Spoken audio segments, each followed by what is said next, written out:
नमस्कार. मी प्रसाद दीक्षित सोशल शास्त्राच्या स्टुडिओ जुगाडमधून आपलं स्वागत करत आहे. आज या एका स्पेशल कार्यक्रम घेऊन, तो कार्यक्रम काय आहे आणि आपल्यासोबत कोण आहे त्यांची मी थोडीशी तुम्हाला ओळख करून देतो. आपल्यासोबत आहेत veteran lieutenant commander Shri Girish मंडरुपकरजी. सर नमस्ते. गिरीश मंडरुपकरजी यांचं जेव्हा मी रँक सांगितला तेव्हा लेफ्टनंट कमांडर असा सांगितला. तर लेफ्टनंट कमांडर हा रँक हा इंडियन नेव्हीशी म्हणजे भारतीय नौदलाशी संबंधित आहे. तर आज 4 डिसेंबर आजच्या दिवसाचं महत्त्व काय आहे आणि आजचा दिवस हा वेगळा का आहे आणि का हा दिवस भारतामध्ये सेलिब्रेट केला जातो हे आपण आपल्या कार्यक्रमातून बघणारच आहे.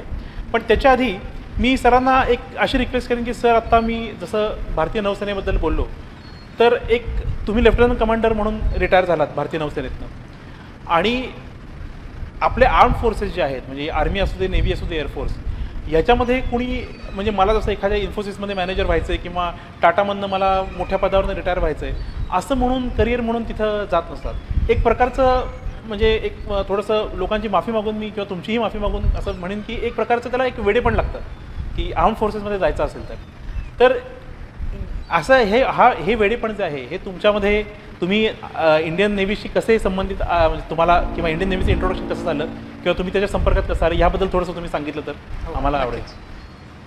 वेडेपण प्रत्येकामध्ये असतंच, नाही असं नाही. फक्त ते योग्य वेळेला क्लिक झालं तर ते कदाचित आपल्याला तो जो मार्ग असतो तो दिसायला मोकळा होतो असं आपण म्हणू शकतो. कारण मी अगदी रुटीन जसं आपण म्हणू की एक इंजिनिअरिंग कॉलेजचा मुलगा जो नेहमी अभ्यास करत राहतो, शेवटच्या वर्षाला बघतो की कॅम्पसमधून कुठेतरी आपल्याला प्लेसमेंट मिळेल. सो मी त्याच मार्गावरती होतो. मलाही कॅम्पस प्लेसमेंटमध्ये मिळालेली होती आणि त्याच्यानंतर मात्र ज्या वेळेला मी त्या कंपनीमध्ये काम करत होतो त्यावेळेला आम्ही एक 2-3 मित्र होतो की ज्यांच्या ह्याच्यामध्ये ऑब्व्हियसली मूवीज बघितले जायचे, हॉलिवूडचे मूवीज, कारण ते इंजिनिअरिंगचं बॅकग्राऊंड हे ते, त्यामुळे त्यामध्ये सबमरीनचे मूवी बघितले जायचे. आणि त्यावेळेला कुठंतरी असं होतं की नाही, आपल्याला हे काहीतरी केलं पाहिजे. आणि नेव्हीचा युनिफॉर्म जो होता तो आमच्या चर्चेत नेहमी असायचा की तो किती छान आहे, इतर युनिफॉर्मपेक्षा नेव्हीचा युनिफॉर्म तो पांढरा आणि तो निळा युनिफॉर्म तो किती छान असतो. सो मी परत ज्यावेळेला MBAची प्रिपरेशन करत होतो माझ्या ह्या कंपनीच्या नंतर, त्यावेळेला माझा एक मित्र होता, म्हणजे अगदी छोट्याशा ह्याच्यामध्ये की मी कधीही असं मला वाटलं नव्हतं की मी इथंपर्यंत येऊ शकेन. सो आमच्या चर्चेमधून त्यानं सांगितलं होतं की तुम्हाला म्हणायचा, तुम्हाला आडनावाने हाक मारायचा, म्हणायचा मंद्रुपकर, तो नाही आता या जगात. तो म्हटला अशी एक ऑपॉर्च्युनिटी आली आहे सबमरीनमध्ये आणि करायचं का आपण अप्लाय. म्हणजे छे आपल्याला कुठलं जमतं ते असलं. तो म्हटलं नाही, एवढं गप्पा मारतं तर आपण करूया. आणि त्याने माझा आणि त्यांचा दोघांचाही फॉर्म भरला. त्यांना अगदी माझ्या आईकडून, कारण आम्ही पुण्यात राहत होतो, त्यांना ते सगळे सर्टिफिकेट्स मागवून घेतले आणि त्याने तो फॉर्म भरला. कारण आपल्याला माहिती आहे ते आप्पा बळवंत चौकामध्ये रेडीमेड फॉर्म्स मिळायचे त्यावेळेला, अजूनही मिळत असतील. सो त्याने ते भरला फॉर्म. त्याला कॉल आला नाही आणि कॉल मला आला होता आणि तो भोपाळला कॉल होता. सो तो मला म्हटला मंद्रुपकर जाणार का. म्हटलं ठीक आहे आता जायचं. तो म्हटलं जावा. कारण म्हटलं असं समजा की तुम्ही ट्रिपला जात आहे, कारण येण्या जाण्याचा खर्च इंडियन नेव्ही देते आहे, तर भोपाळ फिरायला जावा पण जावा. पण त्यावेळेला ज्यावेळेला मी तिथे गेलो आणि तिथलं जे एन्व्हायरमेंट बघितलं आणि तोपर्यंत ही सगळी हळूहळू जसं जायचे दिवस येत होते तसं तसं मग हळूहळू वाचन वाढायला लागलं. कारण शेवटी प्रिपरेशन, कुठली एक्झाम म्हणली की प्रिपरेशन ही करावी लागते. त्यामधून मात्र मग कुठेतरी एक थोडासा फोकस यायला सुरुवात झालं. आणि जेव्हा SSBच्या टास्क सुरू झाल्या त्यावेळेला आपण हरवून जातो. जसं तुम्ही म्हणालात की वेडेपण, तर ते वेडेपण जागृत होतं. सो तसं काहीतरी झालं असणार आहे. आणि मग तो माझा पहिलाच होता तो SSB आणि तो मी क्रॅक केला. तो सबमरीनसाठीचा होता आणि मग पुढे ते मेडिकल्स वगैरे होत मी इंडियन नेव्ही जॉईन केली. SSB म्हणजे शॉर्ट सर्व्हिस बोर्ड ना, तो service selection board. Service selection board. अच्छा. बरं. आत्ता प्रेक्षकांना आपण थोडंसं असं लटकून ठेवलं होतं की आजच्या दिवसाचं काय महत्त्व आहे किंवा आजचा दिवस काय हे सांगितलं नव्हतं. तर आता मी तुम्हालाच विनंती करेन की आजच्या दिवसाचं महत्त्व काय आहे तेही सांगा आणि त्याच्याबद्दल थोडीशी माहिती पण सांगा. हो नक्कीच. सो आपल्याला माहिती आहे की आपण जी युद्ध खेळलो ते चीनशी असतील किंवा पाकिस्तानशी असतील, त्यामधलं एक युद्ध 1971चं युद्ध जे पाकिस्तानबरोबर आपण जे खेळलो. सो त्यामध्ये नेव्हीची जी कामगिरी होती त्या कामगिरीसाठी, म्हणजे त्याच्याबद्दल जर बॅकग्राऊंड सांगायचं झालं तर आपल्याला बेसिकली पाकिस्तानला कात्रीमध्ये पकडायचं होतं. सो आर्मीनं ऑलरेडी त्यांच्यावरती अटॅक केलेलाच होता, पण आपल्याला दुसऱ्या बाजूने जाऊन म्हणजे अरबी समुद्राच्या याच बाजूने जाऊन आपल्याला त्यांची जे कराची बंदर होतं आपल्याला त्यांना तिथं कात्रीमध्ये पकडायचं होतं की जेणेकरून आपल्याला पाकिस्तानचा पूर्णपणे बिमोड करता येईल. आणि हे जे ऑपरेशन झालं त्याला आपण म्हणतो ऑपरेशन ट्रायडंट. आणि यामध्ये विद्युत क्लासच्या शिप्स होत्या, 3 शिप्स होत्या, निपत, निर्घात आणि वीर नावाच्या शिप्स होत्या. ह्या शिप्सनं जी कामगिरी केली, मग त्यांनी एक माइन स्वीपर आणि एक पाकिस्तानचं शिप आणि एक त्यांचं मर्चंट शिप की जे पाकिस्तानच्या सैनिकांसाठी जो युद्धसाठीचा पुरवठा असतो, आपला शस्त्रास्त्र पुरवठा होता तो घेऊन जाणं होतं, ह्या तिन्ही शिप्सना बुडवलं गेलं.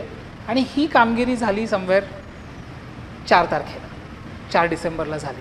आणि त्यालाच कमोमोरेट करण्यासाठी त्याचं आपण म्हणू की त्याची एक आठवण म्हणून आपण हा नेव्ही डे साजरा करतो, जो 4 डिसेंबरला दरवर्षी साजरा करतो. आणि यावेळचं औचित्य चांगलं आहे की आपण आता बोलतो आहे की ते झालं होतं 1971 आणि हे साल आहे हे आहे 2021, म्हणजे बरोबर 50 वर्ष पूर्ण होतात. आपण म्हणू की 50th ॲनिव्हर्सरी आहे म्हणून त्याला स्वर्णिम विजय दिवस म्हणून विजय दिवस साजरा करतो. त्याला आपण स्वर्णिम विजय दिवस म्हणून यावेळेला तो सर्वत्र साजरा होणार आहे. नेव्हीमध्ये खूप चांगले कार्यक्रम पण होतात. सो हे त्याचं महत्त्व आहे की जे आपण ऑपरेशन केलं, नेव्हीनं जे ऑपरेशन केलं त्याच्यासाठी म्हणून हा आपण नेव्ही डे साजरा करतो. अच्छा, तर प्रेक्षक हो, नेव्ही डे हा आजचं महत्त्व आहे आणि ह्या औचित्य साधूनच आपण गिरीशजींशी चर्चा करतो आहे. सर, इंडियन नेव्हीमध्ये, भारतीय नौदलात स्ट्रक्चर, हायरार्की ही कशी असते? म्हणजे किती लोक, कसं सर्व्हिसेस? अच्छा, नेव्हीची अगदी साधी सोपी हायरार्की असते. सो आपण जर स्मॉलेस्ट युनिट बघितलं तर एक शिप असतं, कारण नेव्ही म्हणलं की शिप असणारच. मग आपण बोट म्हणू, जर छोटी असेल तर ती मिसाईल बोट किंवा त्याला आपण फास्ट अटॅक क्राफ्ट म्हणतो. मोठं असेल तर मोठं शिप असतं. सो ह्या सगळ्या शिप्स, त्याच्यावरती काम करणारी माणसं, त्याच्यामध्ये वेगवेगळे डिपार्टमेंट्स असतात. जसं की जर का शिप असेल तर त्याला कोणीतरी मुख्य अधिकारी असला पाहिजे, ज्याला आपण कमांडिंग ऑफिसर म्हणतो. आणि तो एक कमांडिंग ऑफिसर, त्याच्या खाली वेगळी डिपार्टमेंट्स असतात. मग डिपेंडिंग अपॉन किती मोठं शिप आहे त्याच्यानुसार, जर का आपण एक मिडियम साईज किंवा मोठं शिप घेतलं तर त्याच्यामध्ये मशिनरी आहे, कारण शिप आहे, शिप चालणार आहे पाण्यामध्ये म्हणजे मशिनरी लागणार आहे. मग इंजिनियर्स लागणार आहेत, मग इंजिनिअरिंग डिपार्टमेंट आलं, त्याला चालण्यासाठी इलेक्ट्रिसिटी लागणार आहे आणि इलेक्ट्रिक इक्विपमेंट्स असणार आहेत, म्हणजे माझं इलेक्ट्रिकल डिपार्टमेंट आलं आहे.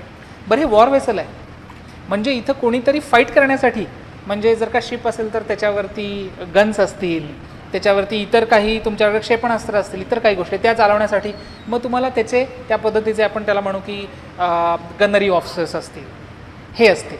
मग शिप चालवायला पण पाहिजे, मग नॅव्हिगेटिंग ऑफिसर्स असतील.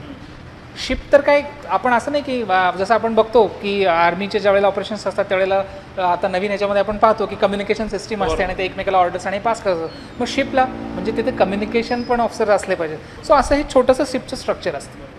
असे शिप्स, त्याची बनते फ्लीट किंवा त्याच्या बनतात स्क्वॉड्रन.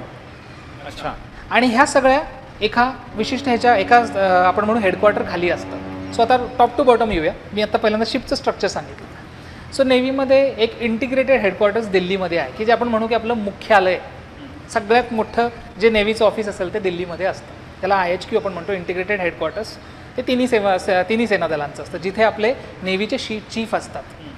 त्याच्या खाली नेव्हीच्या 3 कमांड्स आहेत. So western command, eastern command आणि सदर्न कमांड. सो मुंबईमध्ये आहे वेस्टर्न कमांड, विशाखापट्टणममध्ये जे आहे ती ईस्टर्न कमांड आणि सदर्न कमांड आहे ती कोची इथं आहे. आणि पोर्ट ब्लेअर इथं आपल्या ट्राय सर्व्हिसेसचे म्हणजे तिन्ही सेवा दलाचा एकमेव बेस आहे आपला, पोर्ट ब्लेअर तिथे आहे. सो हे नेव्हीचं अगदी सिम्पल स्ट्रक्चर झालं. आणि शिपचं स्ट्रक्चर अशा प्रकारे झालं की कमांड्स म्हणजे इंटिग्रेटेड हेडक्वार्टर्स, त्याच्याखाली असणारे कमांड्स, त्या कमांडमध्ये येणाऱ्या फ्लीट, त्या फ्लीटमध्ये फ्लीट आणि स्क्वॉड्रन्स. मग स्क्वॉड्रन का, तर जर का छोटे शिप्स असतील, सबमरीन्स असतील तर त्यांच्या स्क्वॉड्रन बनतात. बरोबर. आणि मग त्यांचे असणारे त्याचे जे काही असतील त्यांचं ऑपरेशन, मग त्यांना सपोर्ट करण्यासाठी डॉकयार्ड, कारण जर माझं शिप खराब झालं, मला जर काही मेंटेनन्स हवा असेल, मग त्यांना सपोर्टसाठी डॉकयार्ड लागणार. सो ही सगळी ऑर्गनायझेशन त्या कमांडला दिलेली असते. ही नेव्हीची एक साधारणतः ऑर्गनायझेशन असते. तुम्ही आता हे तर फ्लीटच्या बाबतीत म्हणजे माहिती दिलीत किंवा स्क्वॉड्रनच्या बाबतीत, पण ह्या फ्लीटमध्ये इंडियन नेव्हीच्या काय कोणत्या जहाजं म्हणा किंवा काय असतं? जर का आपण इंडियन नेव्हीचे वॉर वेसल्स बघायला गेलं की मग नेव्ही म्हणल्यानंतर तिथे कोण असणार आहे, तर आपण आपल्या ह्याच्यानुसार पाहिलं तर एक आपण म्हणू की सर्वात मोठं शिप जे नेव्हीमध्ये असेल ते असतं एअरक्राफ्ट कॅरियर. सरळ नावामध्ये आहे एअरक्राफ्ट कॅरियर. की जे मोठंच्या मोठं शिप जे विमानांना वाहून घेऊ जाऊ शकतं आणि विमानं त्याच्यावरून, कारण आपण बघतो की विमान कुठेही उतरत नाही का, कारण त्याला धावपट्टी लागते. म्हणजे असं शिप की ज्याच्यावरती धावपट्टी आहे आणि ज्याच्यावर विमानं उतरू शकतात आणि ज्याच्यावरून विमानं टेक ऑफ करू शकतात. सो हे एअरक्राफ्ट कॅरियर हे सर्वात मोठं शिप असतं. मग त्याच्यानंतर वेगवेगळ्या प्रकारचे शिप्स असतात ज्याच्यामध्ये आपण फ्रिगेट्स म्हणतो, डिस्ट्रॉयर्स म्हणतो. तर बेसिकली त्या एअरक्राफ्ट कॅरियरपेक्षा थोडे छोटे शिप, पण आपण आता त्या एअरक्राफ्ट कॅरियरचं कंपॅरिझन करतो म्हणून छोटे म्हणतो, ते खूप मोठे शिप असतात. सो फ्रिगेट्स असतात, डिस्ट्रॉयर्स असतात. त्याच्यानंतर काही छोट्या बोट्स पण असतात की ज्याला आपण म्हणतो की पॅट्रोलिंगसाठी वापरले जातात, ज्यांना फास्ट अटॅक क्राफ्ट्स म्हणतात की ज्यांचं स्पीड खूप जास्ती असतं पण ते खूप त्यांचा मोठा एंड्युरन्स नसतो, की त्यांचं काम आहे किंवा पटकन जाणे, पेट्रोलिंग करणे, परत येणे. अशा प्रकारच्या fast attack crafts, missile boats आणि मग नंतर येतात सबमरीन्स.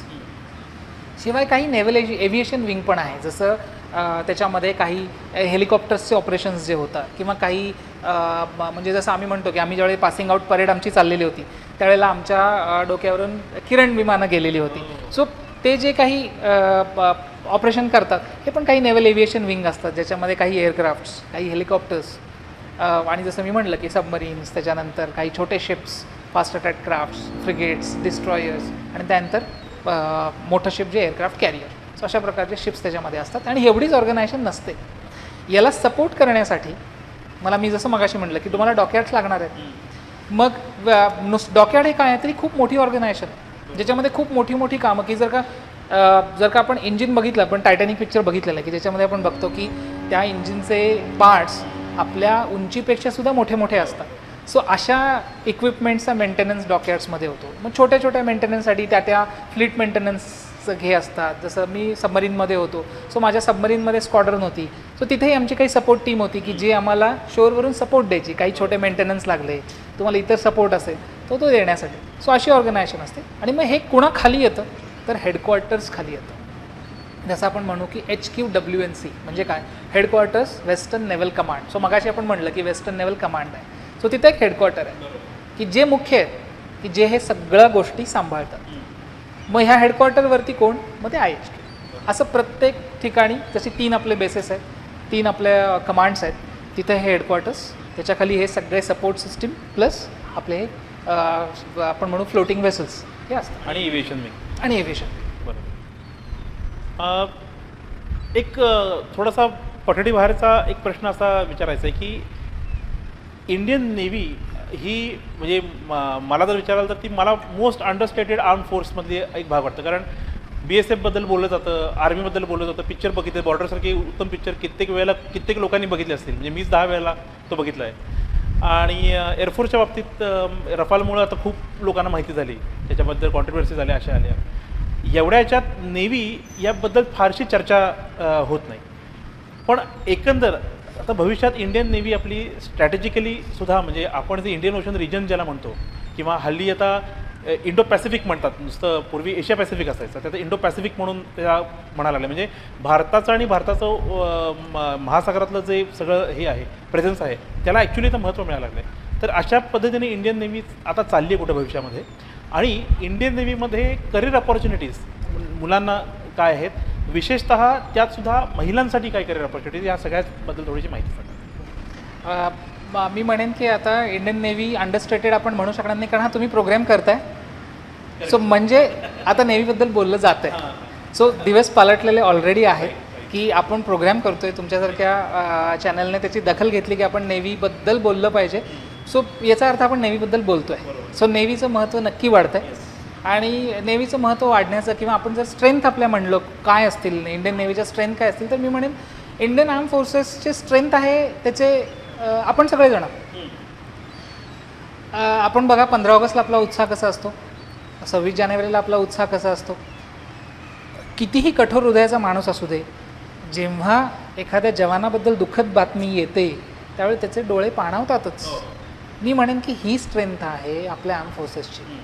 आणि तुम्ही जसं म्हणला की ते वेळ प्रत्येकात येत नाही. सो हे वेळ ज्या त्या वेळेला जिथं तिथं फक्त थोडीशी कलाटणी मिळाली, जी आपण आता करिअरबद्दल बोलणार आहोत, की थोडं मी माझं फक्त ओरिएंटेशन चेंज करायचं. सगळ्यांच्यामध्ये मी म्हणेन की तो जज्बा आहे. म्हणजे तुम्ही आम्ही सगळे सोल्जर बनू शकतो का, बनू शकतो. कारण जर मी बनू शकतो तर मी म्हणेन की कोणीही बनू शकतो. अगदी तर स्ट्रेंथ दुसरी काय आहे, तर आता आपण फक्त दुसऱ्यावरती अवलंबून राहणारी नेव्ही नाही आहोत. अच्छा. जसं इंडिजिनियस डेव्हलप आपण जर का एअरक्राफ्ट बनवू शकत असू, जर का माझ्या घरामध्ये एअरक्राफ्ट कॅरियर बनवत असेन मी, तर याचा अर्थ आधीची नेव्ही आणि आत्ताची नेव्ही ह्याच्यामध्ये खूप फरक झालेला आहे. आणि खरोखरच आपण म्हणू की ज्याला शिवाजी महाराजांना आपण म्हणतो की father of Indian navy, so हो, आता आपण शिवाजी महाराजांचा मार्गावरती जो काही तो प्रकाशमय मार्ग आहे आपण त्याच्यावरती 100% चालतं. सो करिअर किंवा जर का आपण लुकआउट बघितला की काय त्याची स्ट्रेंथ काय आहे, मी सांगितलं आपण सगळे आहोत, आपण इंडिजिनियस गोष्टी बनवतो आहे, आपण इंडिपेंडंट होतो आहे. फक्त शिप्सबद्दलच नाही तर कदाचित येणाऱ्या काळांमध्ये सबमरीन्सबद्दल येणाऱ्या बऱ्याचशा टेक्नॉलॉजीज ज्या आहेत त्या आपण इंडिजिनियसली डेव्हलप करतो आहे. सो करिअर इंडियन नेव्ही बघता लुकआउट पुढे ब्राईट आहे. We are strong. काही सर्वेजमध्ये म्हणतात की वी आर 7th लार्जेस्ट किंवा आपण म्हणू की कॉम्पिटंट इंडियन नेव्ही. आणि काही जण म्हणतात की आपण ब्राऊन वॉटर नेव्हीमधून ब्लू वॉटर नेव्हीकडे निघालेलो आहोत. म्हणजे काय तर आपण टेक्नॉलॉजीनं आणखी सुपर होत निघालेलो आहे. So obviously yes, we are the going to be super power definitely. आणि तसा आपला जो भूभाग आहे, आपल्याला मिळालेला जो समुद्रकिनारा आहे, डेफिनेटली त्याचं स्ट्रॅटेजिक इम्पॉर्टन्स खूप मोठा आहे. त्यामुळे येणाऱ्या काळामध्ये भारत आणि भारताची नौसेना हे डेफिनेटली कुठल्या तरी स्ट्रॉंग पोझिशनमध्ये असणार आहेच. आता यामध्ये जर स्ट्रॉंग मी बनणार आहे तर ऑब्व्हियसली युवकांनी याच्या करिअर अपॉर्च्युनिटीची संधी घेणं खूप आवश्यक आहे. कारण आपण म्हणतो की मी नेहमी अशा ठिकाणी जॉब शोधतो की जिथे जी कंपनी मोठी आहे, कारण मला तिथे ग्रो व्हायचा चान्स मिळतो. सो मी म्हणेन की इंडियन नेव्हीमध्ये खूप साऱ्या करिअर अपॉर्च्युनिटीज आहेत, मुलांसाठीही आहेत आणि मुलींसाठीही आहेत. बरं. इन जनरली जोक्समध्ये पण आजकाल असं म्हणलं जातं की आपण बेरोजगारांच्या घोळक्याला दगड मारला तर 100% इंजिनियरला लागेलच. हे आपण इंजिनियर्सवरती जोक करताना म्हणतो, पण मी म्हणेन की इंडियन नेव्हीमध्ये म्हणजे जर का मी अगदी सगळ्या अपॉर्च्युनिटीज आपण काढून पाहिल्या तर जवळजवळ 98% अपॉर्च्युनिटीज ज्या आहेत, 98-99% अपॉर्च्युनिटीज ज्या आहेत अप्रॉक्सिमेटली त्या इंजिनियरसाठीच आहे. ओ अच्छा. कारण सिम्पल आहे, नेव्ही टेक्निकल आर्म आहे. मला जर शिप समुद्रात न्यायचं आहे, कॉम्बॅट नंतर येईल, पण शिप चालवणे it's all about engineering. So Indian नेव्हीमध्ये जेवढ्या अपॉर्च्युनिटीज आहेत त्या सगळ्याच्या सगळ्या म्हणजे 98-99% अपॉर्च्युनिटीज इंजिनियरसाठीच आहेत. मग मगाशी मी जसं ब्रँचेस म्हणलो की इंजिनिअरिंग जर का आपण शिपवरची मोठं शिप घेऊ आणि त्याचं उदाहरण घ्यायला जाऊ, शिपचं कमांडिंग ऑफिसर त्याचं ज्याला आपण म्हणू त्याची ब्रँच एक्झिक्युटिव्ह ब्रँच. या एक्झिक्युटिव्ह ब्रँचमध्ये फक्त कमांडिंग ऑफिसर नाही, त्याच्याखाली नॅव्हिगेटिंग ऑफिसर आला, त्याच्याखाली त्याचा जो फायर कंट्रोल ऑफिसर आला, मग कम्युनिकेशन ऑफिसर आला, आणि ह्या सगळ्या अपॉर्च्युनिटीज आहेत. इंजिनिअरिंग आला, इंजिनिअरिंगमध्ये सुद्धा जे इंजिनियर्स आहेत, mechanical engineers, automobile engineers, production engineers, यांच्यासाठी असलेल्या अपॉर्च्युनिटीज आहेत. मगाशी जे आपण एक्झिक्युटिव्ह ब्रँच म्हटलं त्याच्यामध्ये कुठल्याही ब्रँचचा म्हणजे आपण जर इंडियन नेव्हीची कुठलीही ॲडव्हर्टाइजमेंट काढून बघितली आणि जर का आपण बेसिक ब्रँचची मुलं असू तर मी म्हणेन डोळे झाकून तुम्ही एका फॉर्ममध्ये किमान 3 ते 4 अपॉर्च्युनिटीसाठी अप्लाय करू शकता. 3 ते 4 यांच्यासाठी. इलेक्ट्रिकल ऑफिसर्स त्याच्यासाठी आहे. या सोडून जशी ब्रँच आहेत की जर का वॉर वेसल आहे म्हणजे मला तिथे आर्मामेंट्स लागणार, मग त्याचं इन्स्पेक्शन करण्यासाठी मग नेव्हल आर्मामेंट इन्स्पेक्शन नावाची ब्रँच आहे.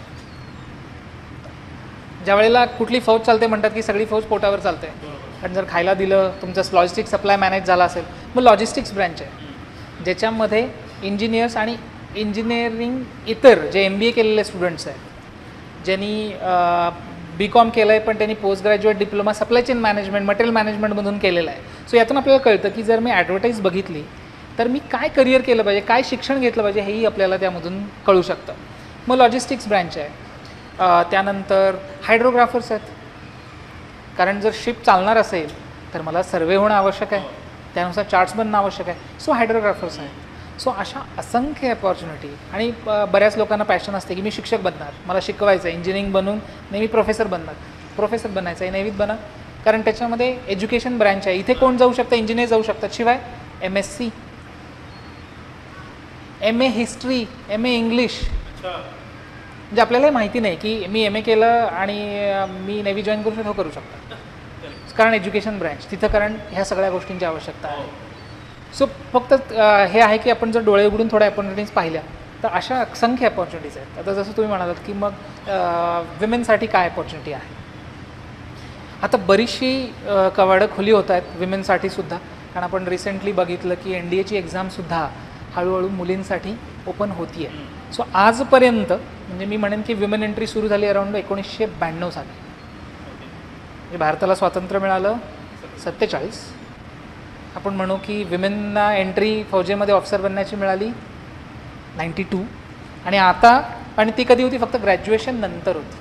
आता तर असं आहे की NDAची एक्झामसुद्धा मुली देऊ शकतील आणि त्यांच्यासाठी इन्फ्रास्ट्रक्चर बनेल, ते जे काही असेल ते. म्हणजे मग आता मुलींसाठी अपॉर्च्युनिटी पण ह्या सगळ्या ओपन होत आहेत. पण आत्ताच्या घडीला बोलायचं झालं तर ग्रॅज्युएशन नंतर मुलींसाठी काय अपॉर्च्युनिटीज आहेत.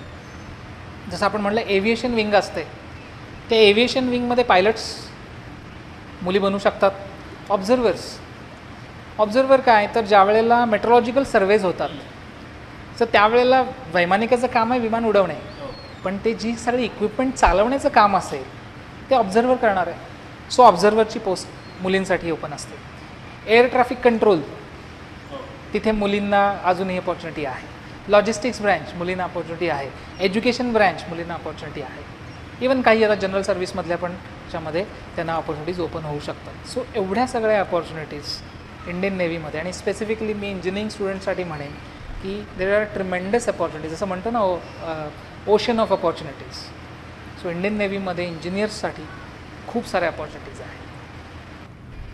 तर असे काही एक थोडे प्रश्न आपण घेऊन आज गिरीश सरांबरोबर आपण आज एक चर्चा केली. बेसिकली डिसेंबर 4 हा इंडियन नेव्ही डे ह्यानं सेलिब्रेट जो केला जातो आणि तेच औचित्य साधून ह्याच्याबद्दलची थोडी माहिती आपण गिरीश सरांकडून घेतली. गिरीश सर हे स्वतः ॲक्टिव्हली सांगलीमध्ये स्वतः ते सबमरीनर आहेत. सबमरीनमध्ये त्यांनी काही काळ व्यतीत केलेला आहे. त्याने त्यांच्या सर्व्हिसेस प्रोव्हाइड केलेल्या आहेत. त्यामुळे आपल्या सगळ्यांच्या वतीनं गिरीश सरांना पहिल्यांदा तुम्ही दिलेल्या सेवेबद्दल तुमचे धन्यवाद मानतो, आपल्या इंडियन नेव्हीला आणि आर्म फोर्सेसना. त्याचबरोबर तुमच्यासाठी एक प्रश्न आहे की जो प्रश्नाचं तुम्ही जर कमेंट्समध्ये जर व्यवस्थित आणि बरोबर उत्तर दिलं तर तुमच्यासाठी आम्ही काही भेटवस्तू पाठवणार आहोत. गिरीश सरांच्या ह्या सांगण्यामध्ये father of the Indian navy म्हणून एका अलौकिक पुरुषाचं नाव घेतलं गेलं आणि तो महाराष्ट्रासाठी आपण त्यांना दैवत मानतो. तर त्या पुरुषाचं नाव काय होतं हे तुम्हाला कमेंट्समध्ये सांगायचं आहे आणि ते करेक्ट कमेंट सांगणाऱ्या पहिल्या 10 लोकांसाठी आम्ही काही स्पेशल गिफ्ट तुम्हाला पाठवणार आहोत. ह्याच नोटवर आजच्या या दिवसाला परत एकदा तुम्हाला सगळ्यांना इंडियन नेव्ही डेच्या शुभेच्छा देऊन गिरीश सरांचा थँक्यू करून आज आता कार्यक्रम संपूया. पुढच्या वेळेला असाच एखादा इंटरेस्टिंग आणि एक नवीन अशी काही पेशकश, आगळीवेगळी पेशकश घेऊन आम्ही तुमच्यापर्यंत येऊ. तोपर्यंत नमस्कार.